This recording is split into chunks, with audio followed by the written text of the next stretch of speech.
Welcome aboard, fellow adventurers, to another episode of Audio Adventures! Episode 3, book number 114 of the Choose Your Own Adventure books, Daredevil Park. Written by Sarah and Spencer Compton. I'm your host and humble narrator, Caleb, and this is by far the longest episode I've done, clocking in at over 30 minutes of audio entertainment for your ears. Remember, if you'd like to help the show out, or even have a chance to have your voices or choices on the show, please visit the Planet Podcast Patreon page at patreon.com/P1. As always, I'm joined by our guest actors from across the nation. Thanks to time-space manipulation, it's the Laser Time Crew! Laser Time Crew, go ahead and do an impression of yourselves, introducing the other person as themselves. Dave Rudden. Henry Gilbert. And Chris Antista. Wow! You guys sounded just like each other. And just a reminder, you can follow LaserTime on their Patreon page at patreon.com/lasertime or at their website, lasertime.com. Now each week we also take a look at the crazy covers for these books.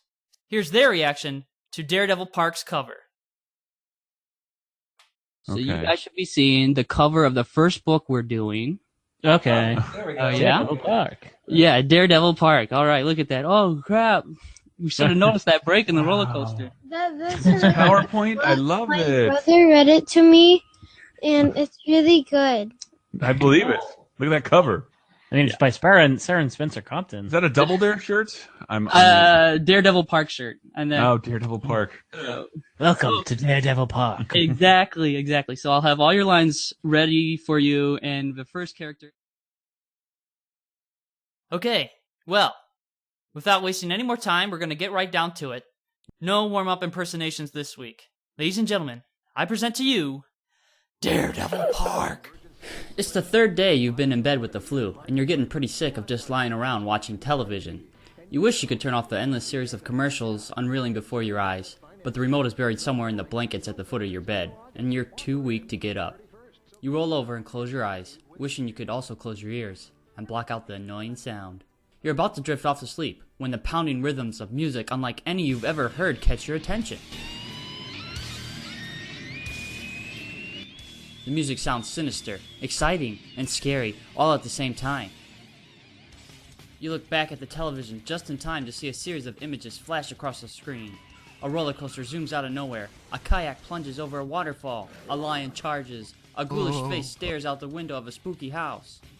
Daredevil Park, the most exciting place on Earth. You sit up straight. You can't believe it. Daredevil Park is finally going to open. It's supposed to be the greatest amusement park ever built. You and your friends have been hearing about it for years, but the rumors start to leak out that the rides were so dangerous that the management couldn't risk letting anyone on them until they were made safer. The music ends, and a red devil wearing a crash helmet appears on the screen. His voice is even more sinister than the music. Daredevils, the park is opening exactly 1 month from today, but we're going to give 4 lucky winners a sneak preview. Yes, 4 lucky kids will get a thrill-packed, fun-filled weekend. They'll have the park all to themselves. You sit up even straighter. Imagine never having to wait in line to get on a ride. The last time you were at an amusement park, you spent most of the day standing in line. You remember spending 2.5 hours waiting for 90 seconds of thrills on the roller coaster. The TV Daredevil picks up a phone. By the time I see you again, I'll have chosen at random the first 4 Daredevils to experience the thrills and chills of Daredevil Park. He holds the receiver towards you. If you want to be one of them, listen for my call, pick up the phone and say, I want to be a Daredevil. You scramble around the covers, looking for the remote. At last you find it under a comic book. You flick off the TV. You'll just have to miss watching the rest of the talk show about parties for pets. You'll need your brain cells to concentrate on making the phone ring. You know it's a false hope. Your chances of being selected are about 1 in a million, but false hope is all that you have. Daredevil Park is 1,000 miles away, and the chances of you talking your parents into taking you there are about 1 in 2 million. With these thoughts singing around in your brain, it's no wonder that when the phone rings, it feels like an electric charge going through your body. I'll get it. Leaping out of bed, you feel dizzy and wobbly as you stagger down the hall towards the phone. You stay in bed. You stop and wait for a wave of nausea to pass. You're about 6 feet away from the phone when it rings for the 3rd time. You hear your mother's heels clicking across the kitchen, then stop as she picks up the receiver. You make a desperate lunge for the phone. Your hands shake as you pick up the receiver and scream, I want to be a Daredevil. You recognize the voice of the TV Daredevil as he says, Say the scripts for the park, pal. You've won. One? One what? your mother says from the other phone in the kitchen. Suddenly, the chills, aches, and dizziness are too much for you. I gotta get back in bed. Mom, be sure to get all the details and write down everything he says. Grope your way down the hall back to your bed and climb in under the covers. You've won. As miserable as you are, there's a smile on your face as you drift off to sleep.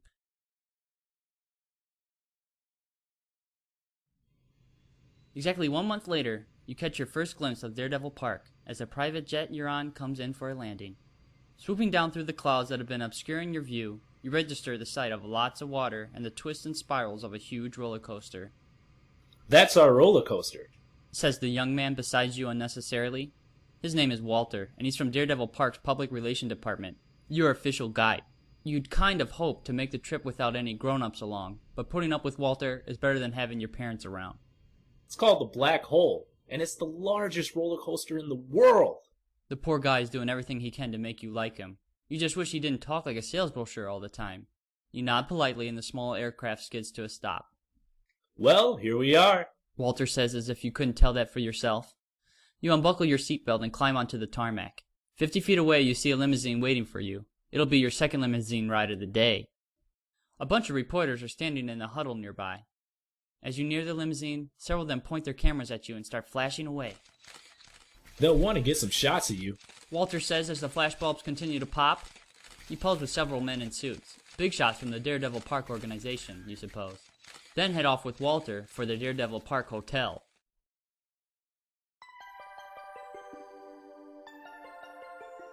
The hotel is built to make you think you're still outside even though you're indoors. There's a waterfall cascading down a stone wall, and right next to it a see-through elevator. You can tell that the hotel was just built. It smells like the inside of a new car. Pretty neat, huh? Says Walter as he picks up the key to your room. It is impressive, but I'm not here to hang around some hotel. You say to yourself. I'm riding roller coasters. Walter shows you to your room. Dinner is at 6. In the meantime, feel free to relax. It's not so easy to relax. Now that you're finally here, you're all wound up, anxious to get started. It's only an hour until dinner. In the meantime, you could play with the Daredevil Park video games that are hooked up to the TV set in your room. You've heard the effects are awesome. Or you could explore the hotel. Maybe even get an advanced look at some of the rides. You put your room key in your pocket and step out into the wide, carpeted hallway, ready to explore the hotel.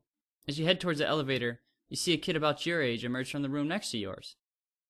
All rats, I forgot my key. He says just as the doors click shut behind him. You can get another one at the desk. I guess I got sloppy. The boy says, shaking his head. This is the first time since I left Dallas this morning that I've been without my guide. He's been taking care of everything. I know what you mean. I take it you're another winning Daredevil? My name's Tom Harbor. You introduce yourself as you shake his hand. I was just gonna have a look around outside. I had the same idea. I want to see some rides. The two of you take the glass elevator down to the lobby. Then you walk outside, cross a wide deck, and follow a winding path that leads to the entrance of the park. The enormous entrance is locked up tight. A huge glittery sign across the top of the iron gate reads, Grand Opening. A much smaller sign on the fence reads, No trespassing. Looks like we aren't gonna see anything till tomorrow. Let's go check out the pool instead. We shouldn't give up so fast. I'll bet if we follow the fence, we'll find a way to get inside. But the sign, we'd be trespassing. Nobody'd have to know. Besides, think of the fun we have without our guides watching every move we make. We have plenty of time. We'll be back before dinner and no one will even know we left the hotel. It would be a lot of fun, you think, and Tom seems so sure of himself. But a swim would be nice too. Certainly less risky. Count me out. You say, shaking your head. It's too risky. Okay then, see you at dinner. You watch him walk along the fence, wishing you could have thought of a way to talk him out of entering the park. Then you head back to your room to put on your bathing suit. 15 minutes later, you've forgotten all about Tom. When you arrive at the pool, you find a boy and a girl floating around in inner tubes. They're probably the other two winning Daredevils. You introduce yourself by doing a cannonball off the diving board. The boy wipes the water you splashed all over him out of his eyes and gives you a big grin. Bet I get you back before the weekend's over. He gives you a watery handshake. I'm Sam Brenner from Anchorage. You're from Alaska? I'm not from Anchorage, Florida. The girl paddles up to you. Hi, I'm Leslie Harris. Sam and I were wondering when we meet the other two winners. Have you met the other guy yet? I think his name's Tom? You feel a stab of guilt. Tom could be in danger wandering around Daredevil Park all by himself. But you don't want to be a tattletale. You're trying to figure out how to answer Leslie's question when suddenly a piercing alarm sounds, coming from inside the park. You see a security guard rushing toward the big gate that marks the entrance. He's reaching for his walkie-talkie with one hand and his pistol with the other. You pull yourself up over the side of the pool and run towards the gate. Several more security guards converge there as you arrive on the scene, just in time to see a dune buggy lurch by, going much too fast. With a sinking feeling, you realize that Tom is behind the wheel, and more than likely, he doesn't know the first thing about driving. The dune buggy crashes through a split rail fence, then knocks over a hot dog cart, climbs over a lone stone wall, and splashes down into a pond. By the time you scramble over the stone wall, the dune buggy has sunk, and Tom is treading water. Tom! He looks at you, a stunned expression on his face. Then he smiles weakly. I decided to go for a swim after all.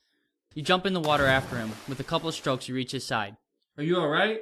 I'm okay, but that dune buggy down there might not have much of a future. A security guard joins the two of you in the water. Take it easy, son. We'll have you out in just a second. He says to Tom in a soothing tone. But later, when everyone learns that Tom is unhurt, the tone isn't so soothing. In just 5 minutes, you've ruined $50,000 worth of Daredevil Park. Tom's guide tells him as he escorts them into a limousine. It's back to Dallas for you before you do any more damage. Tom looks at you as he climbs into the back of the limousine. Ride the big one, an extra time for me. He winks at you when he says this, but his voice sounds gruff, like he's trying to hold back tears. You wave goodbye as you watch the limousine disappear. Then you head back to the hotel to change out of your bathing suit, wondering what other surprises your Daredevil Park weekend will bring. A few minutes before 6, you take the elevator down to the lobby. There you're greeted by your guide, Walter, looking a little ridiculous in a pith helmet and khaki shorts. He doesn't mention Tom by name, but he gives you a stern lecture about responsibility. It's a relief when he changes the subject and says, We know you're anxious to get going on your first Daredevil Park ride. So to start off, we're having dinner on the Amazon boat ride. Alright! You follow Walter through the door of the hotel. A dune buggy is waiting for you there. Leslie and Sam are in the back seat. Walter gets into the driver's seat, and you hop in next to him up front. The dune buggy enters the park through a side gate, winds through a path for 5 minutes, then jerks to a stop. In front of you is a gleaming white boat about 50 feet long. The funny thing is, it seems to be floating in the air on a thick cloud of fog. Where's the rainforest? You'll see. You follow Walter, Leslie, and Sam up a gangplank and onto the boat. The deck of the boat rocks gently under your feet. This is weird. Walter leads you up several flights of stairs until you come to the top deck of the boat. Before you is a table with enough barbecue chicken, french fries, and chocolate brownies to feed half a dozen people. Help yourselves. It's all for you. I'll be going now. Hope you survived the jungle. Good luck. Walter closes the door behind him, and the three of you look at each other feeling a little uneasy. At the same time, you're very excited. You peer over the railing of the boat, but the fog is so thick you can't even see a thing, so you go to work on the food instead. A few minutes later, a mighty blast from the foghorn sounds, and the boat glides forward.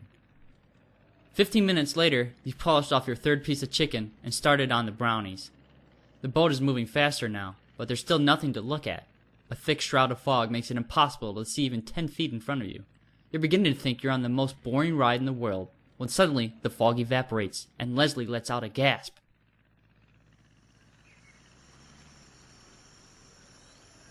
A man's voice booms out of a loudspeaker. Welcome to the most awesome wilderness on Earth, the Amazon rainforest! You stare at the sights in front of your eyes, unable to say a word. Your boat, you now see, is on a mighty river winding through the thick tropical jungle. Trees that look like to be 100 feet tall line the riverbank. Vines wrap themselves around the tree trunks and dangle from branches. A flock of brilliantly colored birds flies overhead. Masses of butterflies appear out of nowhere and as quickly disappear. A jungle? I don't remember seeing this from the airplane when I flew in today. It looks real, but it's probably an illusion. They say Daredevil Park has the most advanced special effects of any amusement park ever built. I read the animatronics are 10 times more sophisticated than the ones at Disneyland. Animatronics? What are those? Just then, a flock of monkeys swing by, feeding on leaves and chattering amongst themselves. One of them has a baby wrapped tightly around her middle. Computer animated people, animals, like those monkeys. The neat thing is, they mix the robotics up with real animals, so you never quite know whether you're looking at is real or a robot. Just then, Leslie clutches your arm. Is he for real? You look upriver. A rough wooden canoe, paddled by a fierce-looking fellow, is heading towards you. You will see many fascinating sights as you travel into the heart of the jungle. It's odd that the voice isn't saying anything about the approaching canoe, you think.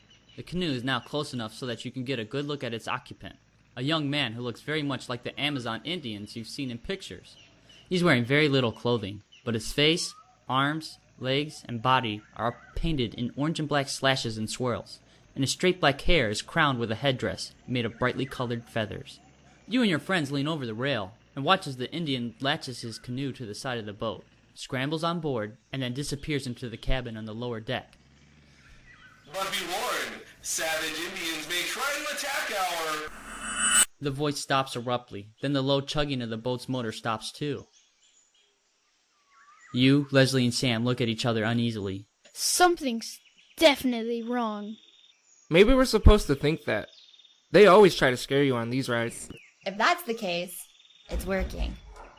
You can hear the sound of a scuffle and voices shouting below deck. Come on, let's see what's going on. No way. I'm staying right where I am. You wonder what to do. You like to investigate below deck with Sam, but Leslie seems to think that there's real danger down there. You look from one new friend to the other and try to make up your mind as the sound of a fierce fighting below grows louder. You decide to investigate. You and Sam run down the stairs. If you think I'm staying here all by myself, you're crazy. You follow the sounds of the skirmish to a small cabin. There you find the Indian grappling with a burly man in a Daredevil Park uniform. Stop! You yell in the most commanding voice you can muster. It almost works. The sound of authority in your voice causes the two of the men to freeze. They look at you for a second with startled faces, then go right back to fighting.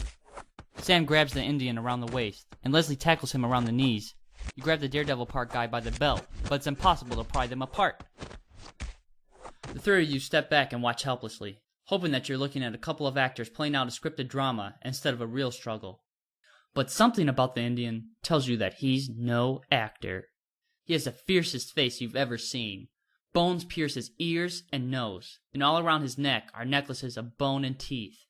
The Indian finally pins his burly opponent to the ground, then removes his belt and uses it to tie his hands behind his back. Then he turns his fierce-looking face towards you, Sam, and Leslie.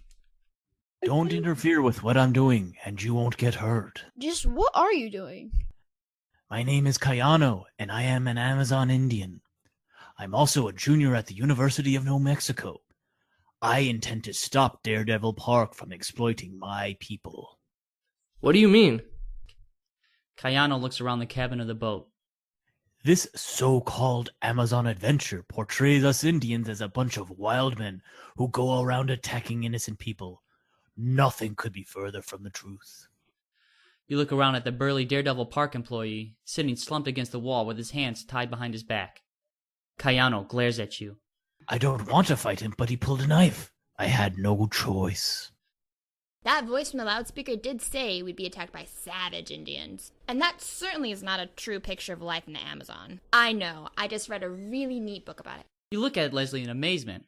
A few minutes ago, she was too scared to do anything. Now, she's cool as ice. As far as I'm concerned, you're doing the right thing. And with the press crawling all over the place, I'm sure the Daredevil Park management will be willing to listen to you. Looks like we're gonna find out. You hear a motorboat pulling alongside your vessel. Several security guards and an expensively dressed executive climb on board. Take him! The executive orders as they burst into the cabin. Not unless you take us, too. The three of you quickly form a protective wall between Cayano and the guards. The guards look at you, stunned, then at the executive, wondering what to do. Leslie glares at the executive, a gray-haired man with steady blue eyes. This so-called Amazon adventure portrays Indians as a bunch of wild men who attack innocent people. Kayano's face relaxes, and he gives you a little snort of recognition when he hears Leslie repeating what he has just said, almost word for word. The executive remains calm. I'm Bernard Weston, president of the Daredevil Park Corporation, he says, extending his hand to Kayano. Now I suggest we all sit down and talk things over. If there's something offensive in our Amazon drama, I want to know about it. This guy didn't get to the top for no reason, you think to yourself, as you watch Mr. Weston skillfully question Kayano. In less than 15 minutes, he's agreed to close the Amazon adventure until the script can be rewritten. He's even hired Kayano to help rewrite it. Everyone gets in the motorboat for a ride back to land. By the time you dock, Mr. Weston has arranged to have Kayano flown back to the University of New Mexico on the company jet. Then he turns his steady blue eyes on you and your friends. Instead of going back to the hotel, how'd you like to ride the White Rapids?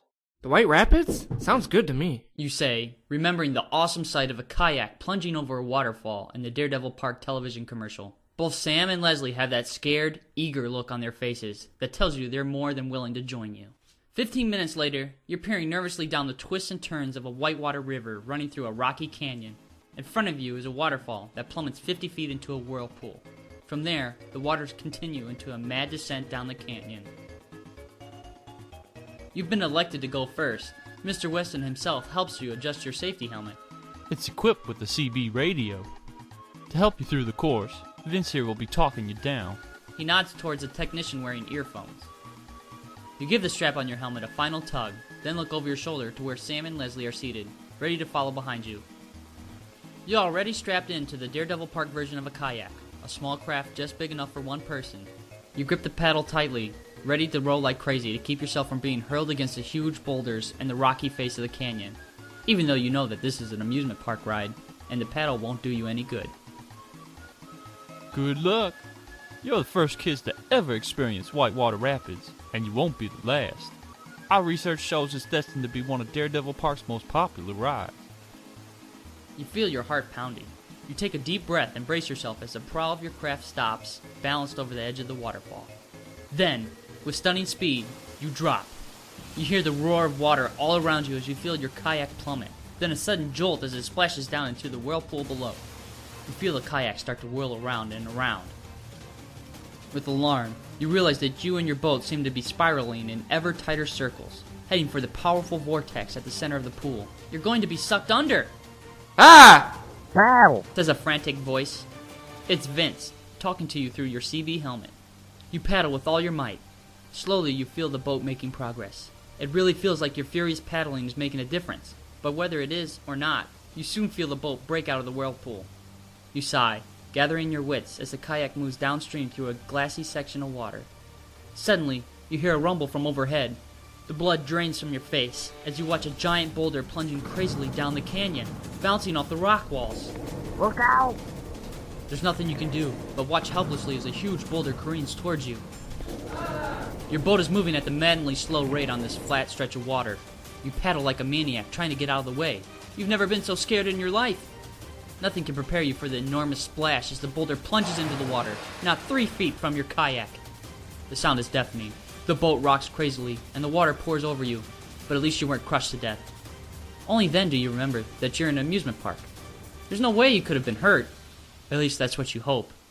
Right now, though, you want to concentrate on getting through the next few minutes alive. At least it can't get any scarier. You say out loud, hoping it will give you courage. Oh, yes it can. You grip your paddle tightly as you hear the noise of churning water up ahead.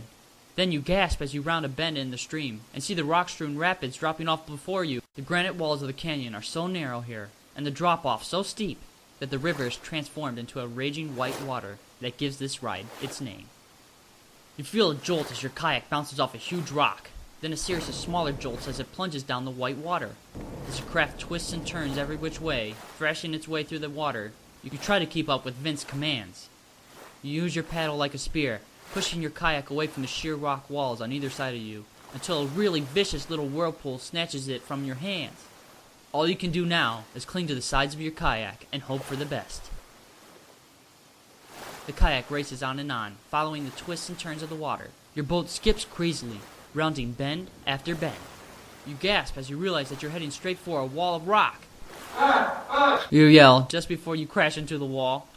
You're surprised to find that you feel no pain, just fear. Next comes the gentle sensation of flying through the air, and finally, a shuddering jolt as your kayak hits the water so hard it seems to plunge 20 feet under, then rise to the surface in agonizing slow motion. You look around, stunned, as your kayak proceeds slowly to the unloading dock. You watch Leslie and Sam splash down behind you. They have the same look of shock on their faces as you do. Once it hits you that you're still alive, you break out into a hysterical laughter. We made it! That was the wildest ride of my life. As you reach the unloading dock, Mr. Weston himself is waiting for you, with his most genial executive smile. He sticks his hand out to you to help you out from your kayak. Mr. Weston, you got a real hit. You look down at your arms and legs. Something seems wrong. It suddenly dawns on you. I thought I was going to drown a couple times, but I'm not even wet. It's the work of our state-of-the-art special effects. So much happens on the ride so fast, you think you're going to go through torrents of water, when actually you're not. Leslie looks at her watch as she climbs out of her kayak. I can't believe it. The ride only lasted 7 minutes from dock to dock. It seemed a lot longer. When your mind and body are bombarded with new sensations, time seems to stretch. I'm glad you kids like what you've seen of this place, but you better get some rest now. We've got a big day planned for you tomorrow. Back in your hotel, you put on your pajamas and climb into bed. You intend to watch a little television before you go to sleep, but you're so tired, you feel as if you really did spend hours racing rapids. In a few short minutes, you're asleep. The next morning, you have breakfast with Leslie, Sam, and Walter by the Daredevil Park Hotel pool. Which ride do you want to try first today? That's easy. Just tell us which one is the most exciting. We'll do that one first. I'm with you. Sam can't talk through his mouthful of blueberry pancakes, but he nods with eager agreement. You've already written the rapids. That's one of our top adventures. In my opinion, the only rides that can match it for excitement are the Black Hole and the Downhill Racer. The Black Hole, that's the roller coaster. But what's Downhill Racer? It's kind of like a souped-up, life-size video game. You put on a pair of skis and take a lift to the top of the mountain, then you race down to the bottom. But what if I can't ski? It's all programmed with a very sophisticated system called Advanced Magnetic Remote Control. You don't have to know how to ski, but you'll feel like you really can. I want to do that one first. I want to ride the roller coaster. Walter turns to you. Looks like you're the deciding vote. You decide on the Black Hole. The Black Hole doesn't really seem that different from a lot of other roller coasters you've been on, except that everything is bigger, steeper, and grander. You're seated in the front of the roller coaster, and Leslie and Sam are sitting together in the seat behind you. A Daredevil Park employee checks to make sure your restraints are properly secured. Then comes the agonizingly slow climb to the top. You're filled with excitement and apprehension, wondering what kind of ride you're about to experience. When you're almost to the top, you crane your neck and look down. You're so far above the ground that the rest of Daredevil Park looks like a tiny scale model of an amusement park. I don't know about this. They wouldn't let us on unless it was safe. But I've been to Disneyland, Six Flags, and a bunch of other parks, and I've never seen anything that looks this wild. You feel the roller coaster level off as you reach the top. Here we go! You say as the car noses its way over the crest. The next 4.5 minutes are as intense as anything you've ever felt in your life. 1 minute you're weightless, the next minute you feel like you weigh 1,000 pounds. The initial plunge, the twists, the loops, and turns are all standard stuff.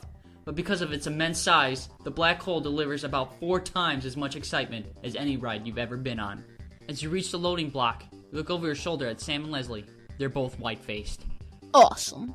But what's this? Instead of remaining at the loading dock, you bypass it as the roller coaster cars are scuttled into some kind of turntable. The cars rotate. Then they start the initial climb all over again, except this time, you're riding backward. You're about to experience the Black Hole's alternate universe. Going backward is even more stomach-churning and mind-boggling than your forward ride was. By the time you've looped the last loop and screamed around the last hairpin curve, you're so disoriented, you've wondered if you'll ever be able to stand up again. Sure enough, when the roller coaster attendant helps you out of your seat, you stagger around with your friends for a good 10 minutes, laughing hysterically, before you even feel halfway back to normal. As soon as your stomach stops flip-flopping and you can get your eyes into focus, the three of you get back into the Jeep with Walter. By now, you and your 2 friends are able to read each other's minds. You look at each other, then say together, Downhill Racer! Racer! Downhill racer it is, Walter says, and you're on your way.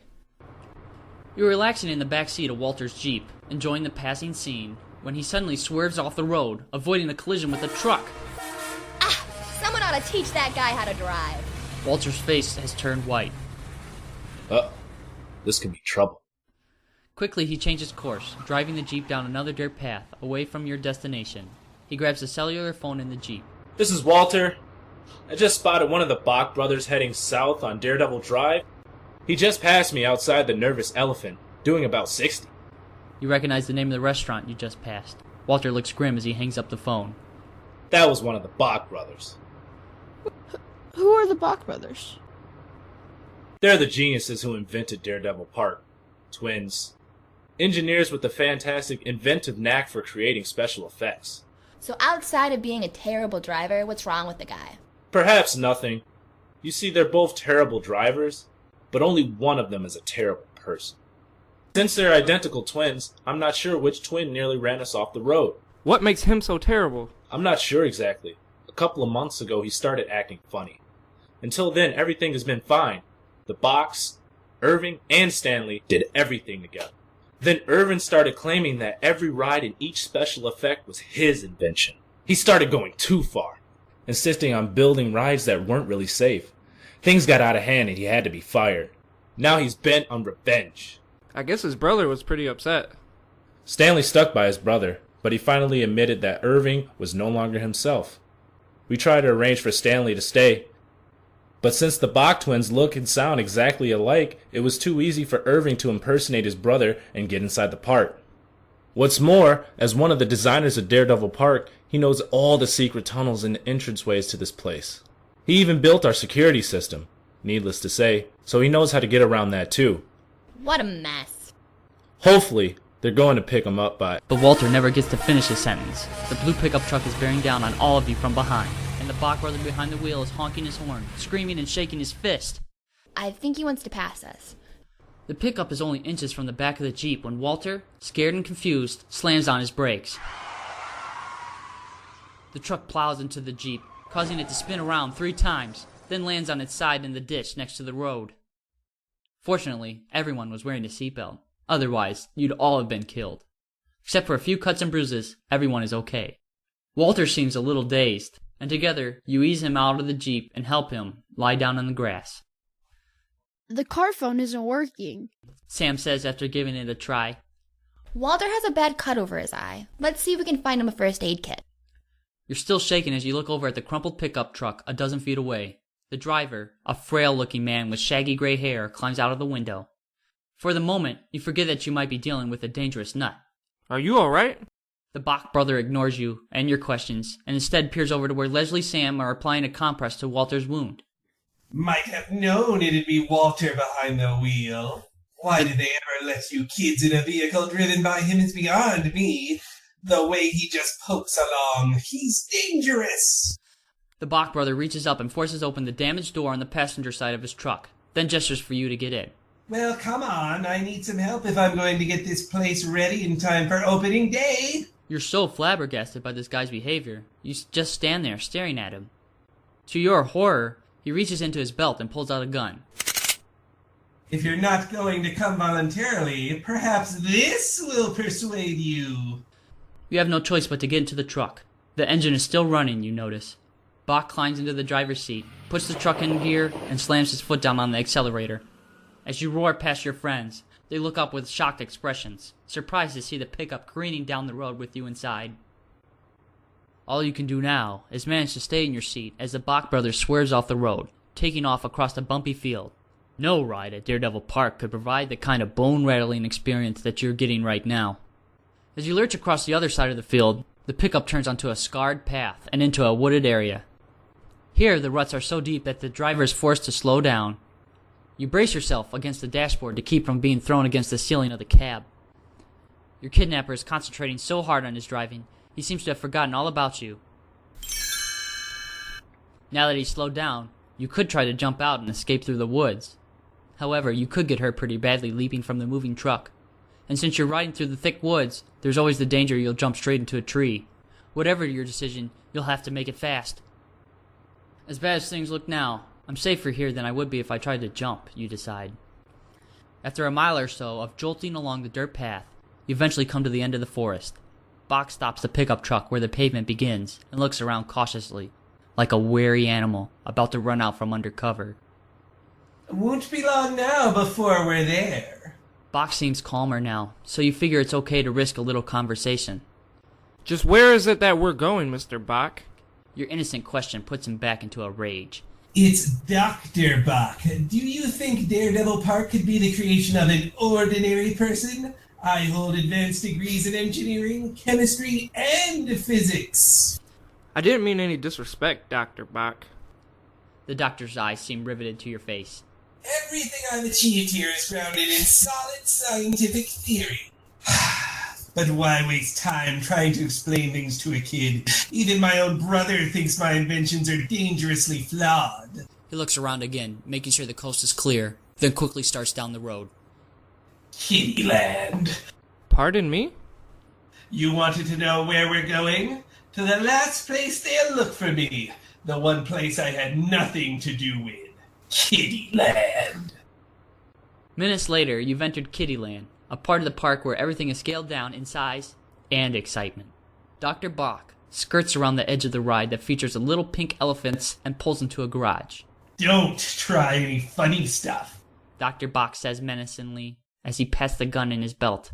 Funny stuff is exactly what you're waiting for the opportunity to try. But instead, you nod meekly, get out of the truck as you're told to, and help the doctor hide it under a big tarp. Bach then leads you to the fanciest merry-go-round you've ever seen. You would have loved it when you were about 5 years old. Dr. Bach opens the door to a little booth next to the merry-go-round and motions you to follow him inside. These are the controls that run everything. Pointing to a metal panel with several levers and dials. It's pretty simple to operate. He points to a switch. That turns it on. He touches a lever. And this controls the speed. Dr. Bach reaches into his pocket for a screwdriver, then removes the cover of the panel, revealing a tangle of wires. I'm going to make sure that anybody who climbs on one of those horses gets a very special surprise. Dr. Bach studies the wires, then settles down for some serious tinkering. Maybe if you can get the doctor talking, you can distract him long enough to grab the gun. You decide it's worth a try. Will it be a pleasant surprise? Dr. Bach winks at you. Oh, you're gonna make it go faster. Sounds like fun. Dr. Bach's eyebrows twitches. Fun? Who said anything about fun? As he screws the cover back on the control panel, he shakes with rage. All you kids ever think about is fun. He grabs you by the shoulder and shakes you back and forth. You never thought it would be this easy. While Dr. Bach is shaking you, you pull the gun out of his belt and stick it in his stomach. You take a step backwards, still pointing the gun in his direction. Outside. You follow him out. Well, doctor, I think it's time you get a taste of your own medicine. Pick a horse. Oh no! Not that! Not that! You prod him over to the black horse. Into the saddle. Dr. Bach climbs up, then clings to the pole in front of the saddle, trembling. Without taking your eyes off Dr. Bach, you make your way back to the control panel and turn it on. Music. A happy waltz begins. Then the merry-go-round starts to spin, picking up speed. You turn the lever Dr. Bach showed you and adjust it so it's going fast enough just to keep him from escaping.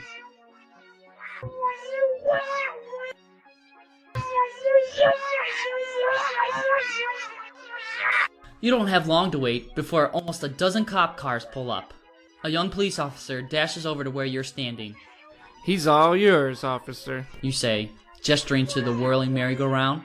The police officer pushes his hat back on his head and looks with amazement from you to the whirling Bach. I don't know exactly what you did, but I know it took guts. It's great to be treated like a hero, but it's not so great when you're told that Daredevil Park will have to be closed until all the rides are checked and retested. Walter seems downcast as he settles next to you for the ride back home on the company jet. Sometimes, I think this place is jinxed. You, Leslie, and Sam may be the only 3 kids who will ever experience a Daredevil Park ride. You certainly hope he's wrong, because you've all been invited to return when the park is finally ready to open. You'd hate to think this will be your last visit to what really is the most exciting place on Earth. Daredevil Park.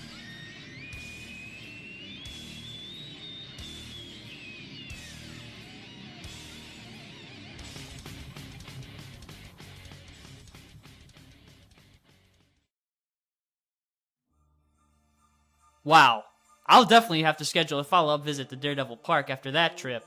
But for now, make sure you follow me online at KTHDream on Twitter. Or, again, at the Planet Podcast Patreon page, patreon.com/P1. There, you'll also find the music featured in this episode, as well as some other bonus features. Thanks again for listening! Remember, all copyright content belongs to their original owners. Be sure to visit Chusco at CYOA.com if you like this playthrough of their book. And visit your local library. Until next time, I'll be working hard on the next episode of Audio Adventures, which might also be Daredevil related. Until then, adventure is out there!